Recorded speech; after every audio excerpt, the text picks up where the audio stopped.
সবাইকে ওয়েলকাম জানাচ্ছি। Important CQ সলিউশনের আজকের পর্ব আমরা পদার্থবিজ্ঞানের চ্যাপ্টার 11 থেকে আমরা আজকে ক্লাস করব। আজকের ক্লাসে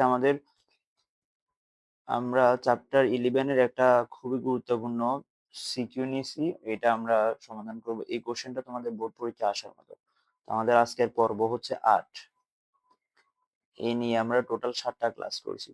আমরা আজকে ম্যাথটা সলিউশন করি, চলো দেখি। আমাদের সার্কিট দেওয়া আছে, সার্কিটের মধ্যে এখানে R1 রোধ, তারপর R2, R3, R4, R5। তো কোশ্চেন আমাদেরকে বলা হয়েছে যে R2 এবং হচ্ছে R4, অর্থাৎ এখানে যে R2 যেটা আছে আর হচ্ছে R4, এই দুটোটা রোধের মধ্যে দিয়ে প্রবাহিত বিদ্যুৎ প্রবাহের মানটা সমান হবে কিনা, এখানে যে কারেন্টটা সাপ্লাই হবে সেই কারেন্টটা দুটোটার জায়গায় সমান হবে কিনা সেটা আমাদেরকে বের করতে হবে। তো চলো দেরি না করে সলিউশন করি। তো ফার্স্ট অফ অল আমাদেরকে লিখতে হবে যে এখানে আমরা এই কোশ্চেনটার রোধ যেটা পাইছি সেটা আমাদেরকে লিখতে হবে যে গ হতে পাই তুল্য রোধ আর সমান আমরা পাইছি হচ্ছে 3.5 ওহম, এটা পেয়েছিলাম। ঠিক আছে, এখন আমাদের এখানে আরেকটা জিনিস আমাদের খেয়াল করতে হবে যে এখানে আমাদের যেহেতু বের করতে বলছে R2 এবং R5, তাহলে আমরা এখানে R2 এর মধ্যে কিন্তু সমান্তরালে ছিল, অর্থাৎ R1, R2, R3 এই তিনটা ছিল কিন্তু সমান্তরালে। আবার এখানে R4 আর R5 তারাও ছিল সমান্তরালে। তাহলে আমাদের এই এতটুকুর মধ্যে যে কি রোধ ছিল সেটা আমাদের বের করতে হবে, এতটুকু। আবার এখানে এতটুকুর মধ্যে যে কি রোধ ছিল সেটা আমাদেরকে বের করে দেখাতে হবে। বের করছিলাম আমরা গতে, তো এখান থেকে তোমরা সেটা তুলে দিবে। R1, R2 ও R3 এর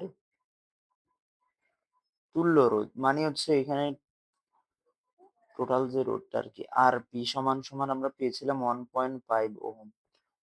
আবার R4, R5 এর তুল্য রোধ Rp প্রাইম সমান হচ্ছে 2 ওহম পেয়েছি। মানে এগুলো আমাদের কাজে লাগবে। ঠিক আছে, এখন আমাদের এখানে এখানে দেওয়া আছে বর্তনীর বিভব, তড়িৎ বিভব, অর্থাৎ যে ব্যাটারিটা দেওয়া আছে ওই ব্যাটারির বিভব দেওয়া আছে হচ্ছে 14 ভোল্ট। তো বর্তনীতে মোট রোধ হচ্ছে 3.5 আর বিভব হচ্ছে 14। তাহলে আমরা এখানে বর্তনীতে টোটাল যে বিদ্যুৎটা প্রবাহিত হচ্ছে সেটা আমরা বের করতে পারবো। বিদ্যুৎ প্রবাহ I সমান B বাই R। তো B এর মান হচ্ছে 14, R এর মান কত 3.5। তো 14 কে 3.5 দ্বারা যদি ভাগ করা হয় তাহলে আমরা পেয়ে যাচ্ছি হচ্ছে 4 অ্যাম্পিয়ার। ঠিক আছে, তো এটা হচ্ছে আমরা পুরো সার্কিটের জন্য 4 অ্যাম্পিয়ার রোধ পাইছি। এখন আমাদেরকে অর্থাৎ প্রথম আরপি, যে আরপি যেটা আছে, আরপি কোনটা, আরপি হচ্ছে R1, R2, R3 এর জন্য তুল্যরোধ। এই তুল্যরোধের মধ্যে দিয়ে কতটুকু বিদ্যুৎ প্রবাহিত হয়েছে, এখানকার বিভব পার্থক্য কত সেটা আমরা এখন বের করব। তাহলে ফার্স্টে লেখো আরপি, আরপিতে দুই প্রান্তের বিভব পার্থক্য,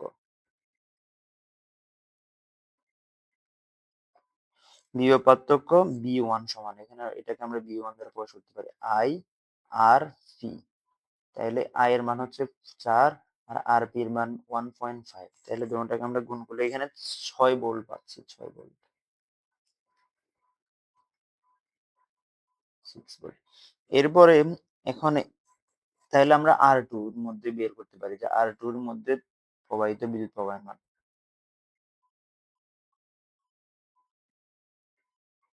মধ্য দিয়ে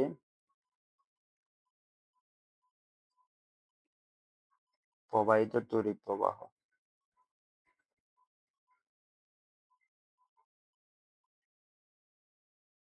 তড়িৎ প্রবাহ I1 সমান, তাহলে I1 সমান এখন কি হবে B1 বাই R2, যেহেতু আমরা R2 এর জন্য বের করতেছি। আর এই তিনটা রোধের মধ্যে আমাদের 6 ভোল্ট বিদ্যুৎ সাপ্লাই হয়েছে। তাহলে এখানে B1, B1 এর মান 6 ভোল্ট আর R2 এর মান হচ্ছে আমাদের 3। তাহলে 2 অ্যাম্পিয়ার আমরা পেলাম। এটা গেল হচ্ছে R2 এর জন্য। এবার আমরা আরপি আমাদের যেটাকে আমরা 1 ধরছি তার মধ্যে দিয়ে আরপি 1 এখন দেখো আবার আরপি প্রাইম এ দুই প্রান্তের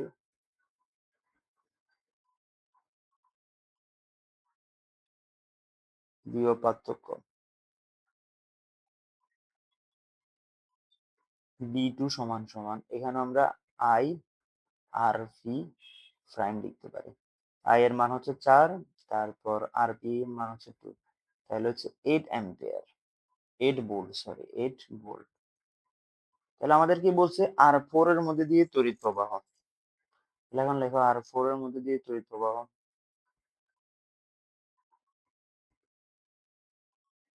মধ্যে দিয়ে তড়িৎ প্রবাহ, তড়িৎ প্রবাহ I2 সমান সমান হচ্ছে B2 divided by R4।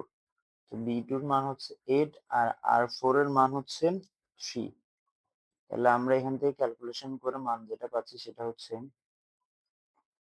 2.667 ampere. তাহলে একটা পেয়েছি আমরা 2.2 আর একটা পেয়েছি, দেখো আমাদেরকে বলছে দুটো সমান হবে কিনা, একটা এটা পাইছি আর একটা পাইছি 2. তাহলে এটা এখানে দেখতে পাচ্ছি যে দুটো সমান নয়। তাহলে I1 R I2 not equal, সমান নয়, শেষ। তাহলে সমান হবে না। এটা ছিল আমাদের আজকের সমাধান। তো তোমরা বুঝতে পারছো কিনা দেখবা, আর না বুঝলে আরেকবার দেখবা এটা। সবাইকে ধন্যবাদ যারা ক্লাসটা পুরোটা দেখছো। তো আজকের মতো এখানে বিদায় নিচ্ছি।